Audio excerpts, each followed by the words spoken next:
So at this stage in the tech talk, I'd now like to take a bit more of a practical look of what it might look like to create a model for the XG24.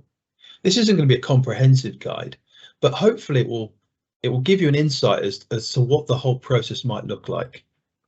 We're going to follow a workflow from one of our partners called SensiML. And what we're going to do is we're going to capture some data, live data. And in front of me, I have an XG24 Thunderbolt attached to a fan. We're going to then label this data. And once we've done that, we're then going to move into one of their other tools called Analytics Studio, where we'll create the pipeline, train the model, test the model. And at the end of it, we'll be able to export a model, and the output format will be something we can then use in a Simplicity Studio project. So let's get started. Let's have a look. So first and foremost, we need a means of getting at the data on the XG24. And if you go to the GitHub, the SensiML GitHub, you'll find here that there's a number of projects if we search for the XG24. We'll come on to one of these later, the recognition project later, but the one we want is the IMU capture. There's also a microphone capture, which is similar for audio data, but we want to use accelerometer data. So cloning this repo and then importing this into Studio will give you the project. And I've already done this just for the purposes of time. So you'll see here, I have the capture project. I've already built it. And what I want to do is once I've built it, I just want to flash it onto the board.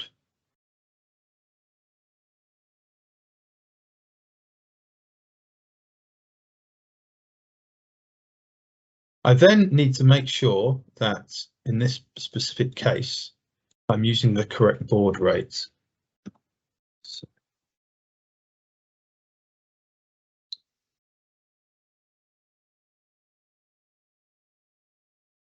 you'll see.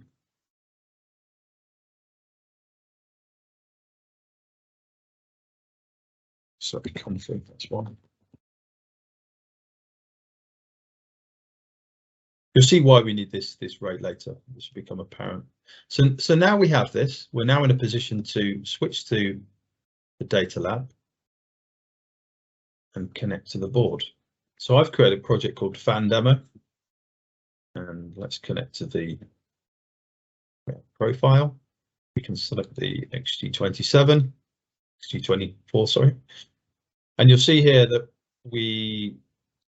this is why we needed to set the serial port speed. We have different options of collecting data. We can use BLE, which is great in the field.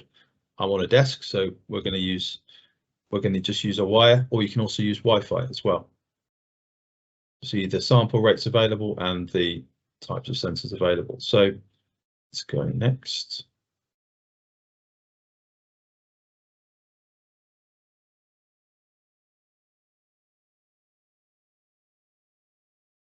So now we should be able to connect to the board. Let's see. Well, yeah, so now we can see the accelerometer data. So let's just make sure we've got that one selected.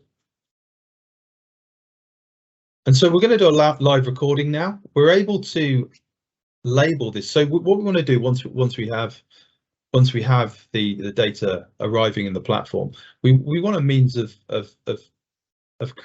collecting and creating a data set. And this typically, there's different ways of doing this, but typically involves labeling data. So I'm going to show you how we might do that with the platform. So let's enter some text or sample. Let's take the format here. That's fine, actually.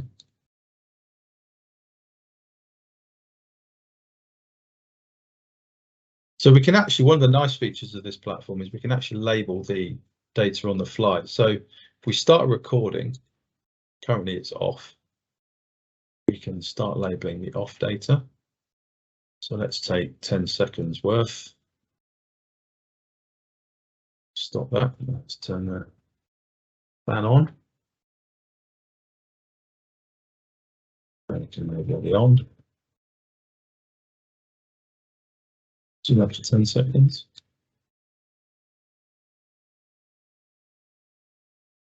Now, that was just a quick example of what it might look like, but you understand, you know, if you had different labels, you had different different things like vibration you may want to capture. That you would use that kind of tool to create your data set. I've actually loaded some previously created data because, well, in the interest of time.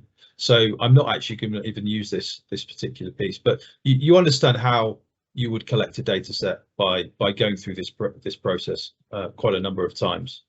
So I'm not going to use that. Turn my phone off. So let's look at the data I already have preloaded into the platform. So we've got a different number of labels here we can see.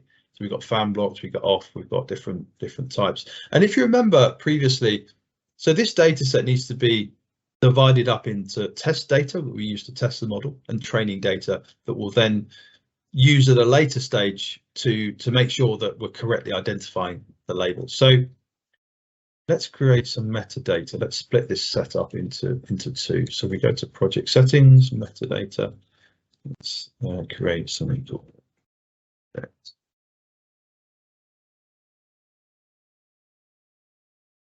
We want training data.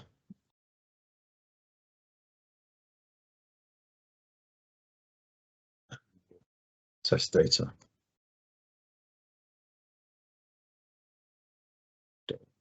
Done there. So we've got those two. So now let's label all of our data. So we want roughly an 80-20 split. And now let's just call all of this. Let's call all of this training data. And then we'll select one from each for test data.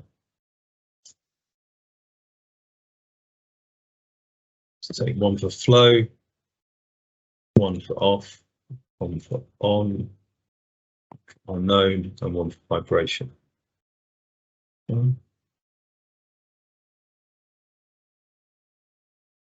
Test data.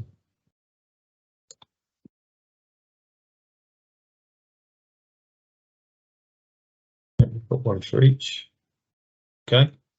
So now we can take this data set and it will be uploaded to the cloud. And then if we were to go to their next tool, which is called Analytics Studio, we'll then see this data within that platform. Let's switch across. So this fan demo MG24, so all the data will be now available in here. So you can see we have 31 captures and we can see all the data here listed. Now, the first thing we do, so we have this data set of 31 samples. We tagged some as training and we tagged some as test. So what we want to do is we want the accelerometer data.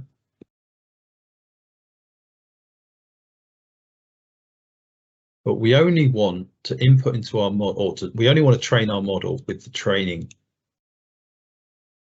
data. So we need to add a query here. So we want set training data. So now this query is going to mean that when we train our model, we're only going to use the training data, because you'll see that the latest data where we test it, and that is of course when we use the test data. But for now, I just want to use that. So we've made the data selection. Save that first.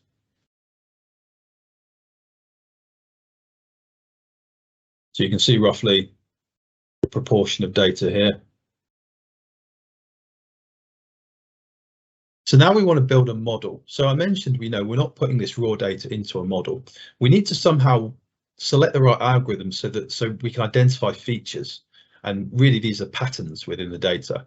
There's different ways there's different algorithms that are good for doing certain types and working with certain types of data. The nice thing about this platform is the base case, if you like, is that they do it for you. So, clearly there's room for optimizing things, playing around with things, but we kind of have an option where we can just let the platform decide. So we're going to do that now. We're going to use let's call this the the plan pipeline that we want. Use that query to create the pipeline. Right, so it's decided on the pipeline based on the type of data we've selected. Now it's suggesting we look at the windowing. So now the data has actually been sampled at 562 samples a second. Now there was an option of a 102 sample rate. So this is really the sample rate we used of the sensor. We used, well, the test data was 562 hertz. Sorry, not the test data, the preloaded data that I'd used. So we need to select that to make sure that we have the correct window size. That's all we really need to do at this point. Now, so we have some options on yeah, we can tweak all stages of this pipeline if we really want to get into the weeds.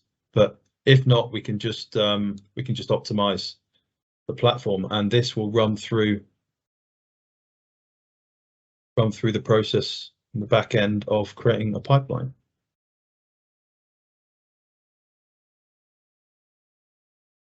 Now this does take some time, so we may be waiting for a bit, but I'll probably bring you back when we're done here.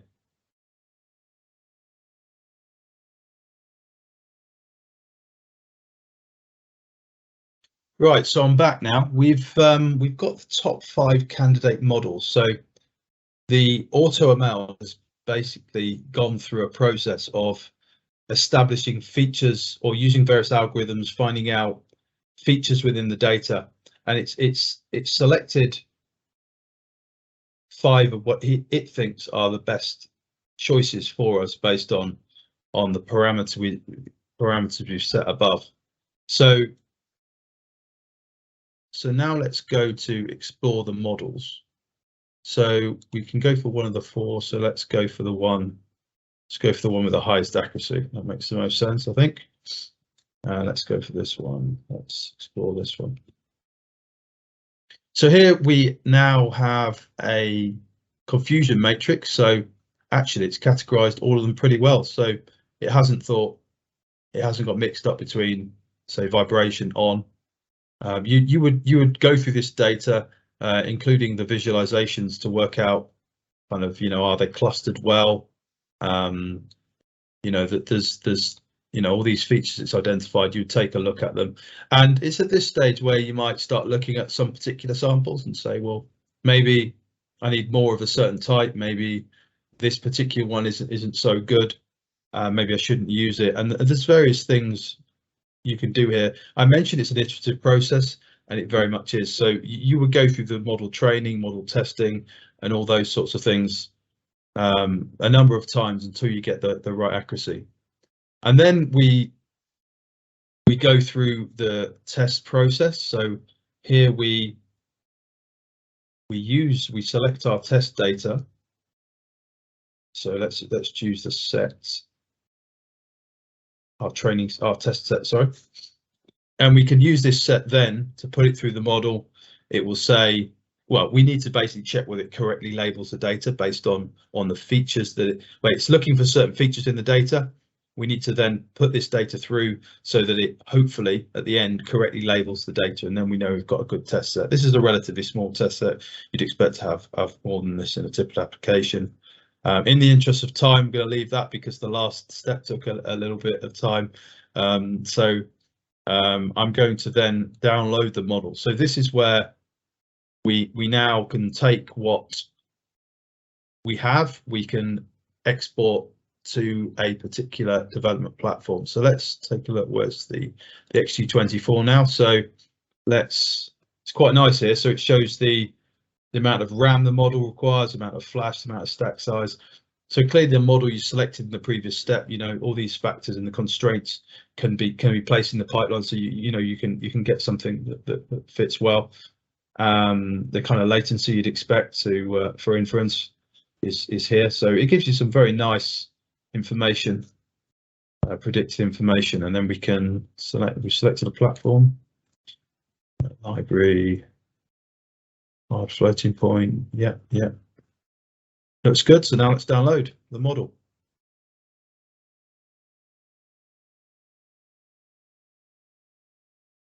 So I mentioned earlier, while it does that, I mentioned earlier that we originally used a data capture model. Now we're going to look at the inferencing model. And although I'm not going to spend too much more time on this, I'm going to show you where everything slots together. So if we download, I'll download that here. Folder. Across to the screen so you can see it. So here we see we have a knowledge pack. This was the exported file. We have some files in here, so we have application files, and we have some of this. We should have a library in there. Yeah, we have a library in here as well. We have and then the model JSON. And so I mentioned SenseML had a recognition project, IMU recognition. So we use a data capture, now we use the recognition. So if we look at this project in Studio, because I've already created it, already imported it in, you'll see we have a knowledge pack here. And in effect, the data we have in this knowledge pack here is the exact data that's been outputted by the SenseML workflow. So you can see here we've got the same files, and so yeah, it's a matter of then copying across those files into the project, building it, and then you can have a play basically. And you know, if I turn my fan on, I should start seeing data out the serial port, and you know, in terms of its inference result. And yeah, so I hope this has been useful. It's, as I say, far from comprehensive, but I hope it kind of joins the dots up in terms of, you know, the start to finish.